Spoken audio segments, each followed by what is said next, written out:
Hello students, आप सभी का मेरे चैनल यूट्यूब पे स्वागत है। अगर आपने आईबी का फॉर्म डाल लिया है, 15 दिसंबर को लास्ट डेट था, तो 100% मैं आपको एश्योर करता हूँ कि अगर आपने आईबी का फॉर्म डाला है और आप इंग्लिश में चाहते हैं 20 में 20 स्कोर करना चाहते हैं, तो मेरे वीडियोस को जरूर देखिए, कंटिन्यूस देखिए। और आईबी के टियर फर्स्ट के एग्ज़ाम में जैसा आपको पता है कि आपका वोकैब और ग्रामर से लेकर पूछता है, ग्रामर के पोर्शन से और वो गैप्स के पोर्शन से पूछता है। तो मैंने आज के अपने इस वीडियोस में मैंने टारगेट किया हुआ प्रीवियस ईयर्स के इंपॉर्टेंट ग्रामर के क्वेश्चंस को। क्लियर? तो अगर आप मेरे चैनल पर पहली बार हैं तो सब्सक्राइब जरूर करिए ताकि समय से नोटिफिकेशन आपको मिलता रहे। और आईबी के ऊपर मैं लगातार वीडियोस डालूंगा, पूरा ग्रामर के सेगमेंट्स को मैं पूरा कवर करूंगा, कॉन्सेप्चुअली आपको मैं समझाऊंगा और जिससे आप अच्छे तरीके से 20 में 20 आप इंग्लिश में स्कोर करेंगे। उसके बाद जब आप टियर 2 के लिए आप आते हैं तो जितने लोग क्वालिफाई करेंगे टियर फर्स्ट, उसमें प्रेसिस है, एसे है, इन जितने भी डिस्क्रिप्टिव इंग्लिश के ऊपर हैं, प्रेसिस या एसे कैसे लिखते हैं वो भी मैं आपका तैयारी करा दूंगा। क्लियर? तो चलिए आपके सामने देखते हैं। सबसे पहला क्वेश्चन है, सबसे डायरेक्शंस पढ़ लीजिए। यहाँ पे आपका क्या है कि जो भी अंडरलाइंड किया हुआ पोर्शंस है उसका आपको सब्स्टिट्यूट्स खोजना है ऑप्शन में से। क्लियर? तो देखिए ये जो अंडरलाइन वाला पोर्शन है आपका ये वाला, क्लियर? तो इसका आपको सब्स्टिट्यूट्स खोजना है। ऑप्शंस आपके यहाँ पे 4 दिए हुए हैं, इन चारों से कोई ना कोई एक सब्स्टिट्यूट्स होगा या नहीं भी हो सकता है, ये सही भी हो सकता है। तो चलिए कॉन्सेप्चुअली देखते हैं क्या होगा इस अंडरलाइन वाले पोर्शंस की जगह पे, देखते हैं ग्रामर के अकॉर्डिंग्स। तो चलिए आप भी टाइम देख लीजिए इसमें से कौन सा होगा। तो चलिए मैं कॉन्सेप्चुअली बताता हूँ। आपको ध्यान देना कि जब किसी भी सेंटेंस में वन ऑफ का यूज होता है, किसका यूज होता है? वन ऑफ का। तो वन ऑफ के बाद नाउन, अगर आपने नाउन यूज किया है तो हमेशा किस फॉर्म में रहेगा? वो प्लूरल फॉर्म में। क्लियर? और अगर चाहते हैं नाउन को प्लूरल फॉर्म में आपने यूज किया लेकिन आपको आर्टिकल द भी लगाना क्या है? कंपल्सरी है। उस प्लूरल फॉर्म के नाउन्स के पहले आपका आर्टिकल द जरूर लगेगा। ठीक है? दूसरा, अगर उस नाउन्स के बगल में, उस प्लूरल नाउन के बगल में एडजेक्टिव आ गया तो आर्टिकल्स क्या होगा? एडजेक्टिव के पहले आ जाएगा। क्लियर? बाकी ये सब चीजें यहाँ पे सेम हो जाएंगी। क्लियर? इतने आपको स्ट्रक्चर्स पे ऊपर ध्यान देना है। क्लियर बेटा? यहाँ पर आप ध्यान दीजिएगा। तीसरा कॉन्सेप्ट आपका क्या है कि अगर पूरा तरह इंपॉर्टेंट स्ट्रक्चर्स को, लेकिन जब वर्ब यूज करेंगे तो वर्ब के लिए सब्जेक्ट वन काम करता है, इसलिए वन के हिसाब से जो भी वर्ब आएगा वो किस फॉर्म में रहेगा? सिंगुलर फॉर्म में रहेगा। क्लियर? जैसे एग्जांपल देख लेते हैं, तो ध्यान देते हैं यहाँ पे एक सेंटेंस देख लेते हैं। वन ऑफ द बॉयज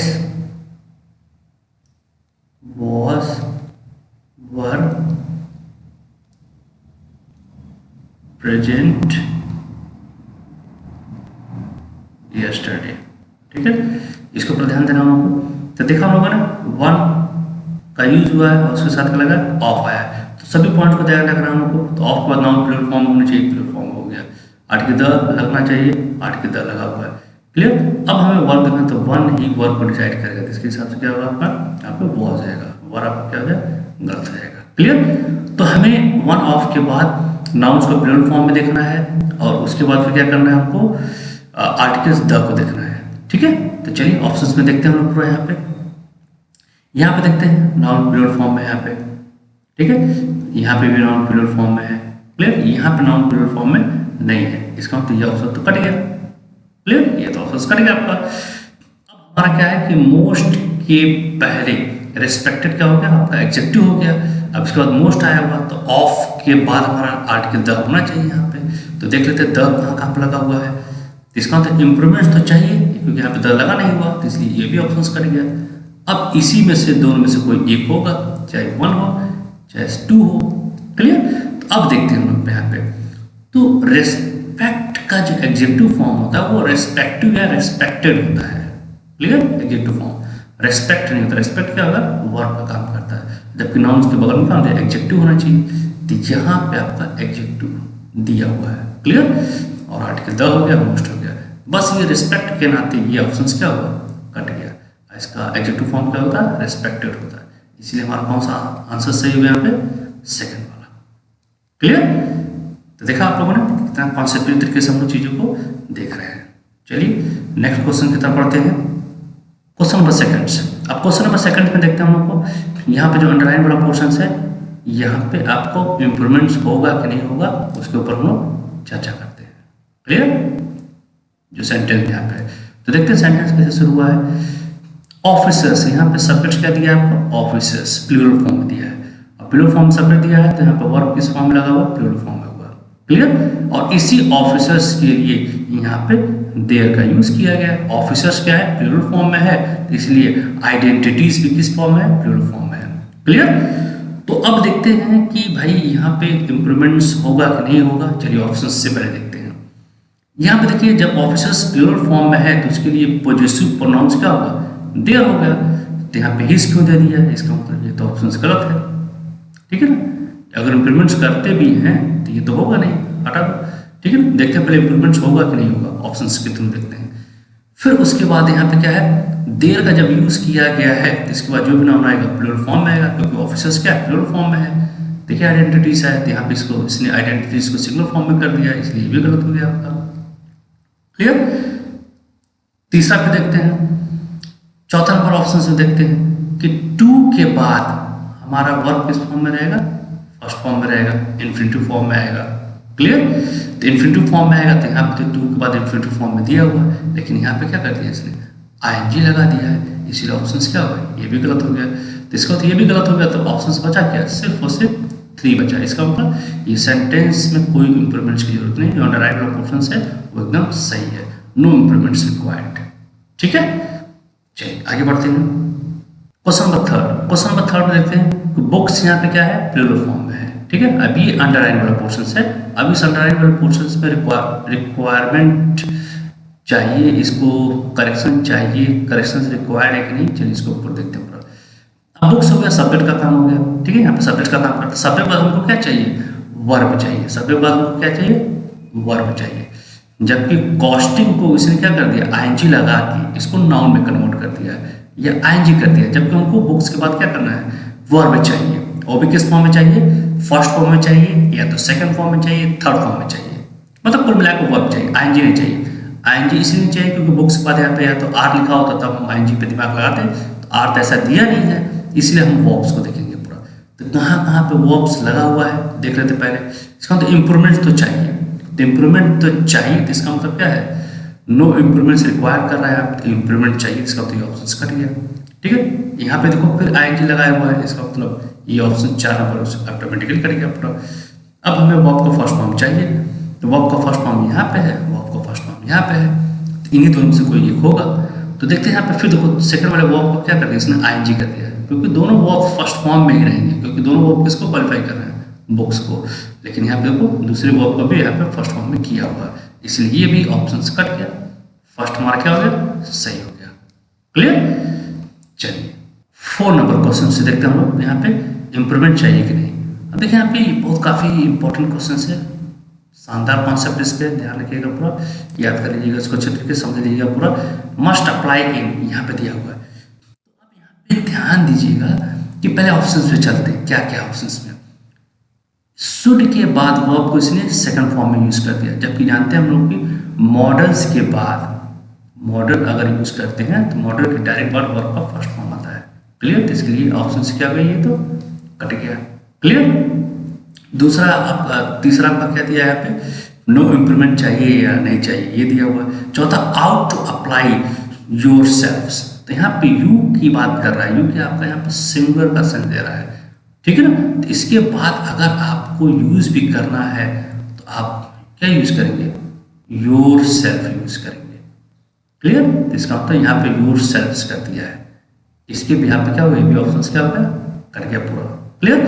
तो अब यहाँ पे आपको कॉन्सेप्ट ये ध्यान देना है कि जब हम लोग अप्लाई वर्ब का यूज करते हैं, अप्लाई वर्ब का, और अप्लाई के बाद अगर हम किसी जॉब के लिए अप्लाई कर रहे हैं या किसी हम कोर्स के लिए अप्लाई कर रहे हैं, तो हमेशा ध्यान रखिए कि अप्लाई के बाद हम किसका यूज करेंगे, प्रीपोजिशंस फॉर का यूज करेंगे। ठीक है ना? जैसे I applied for the post of principal, I applied for MA course.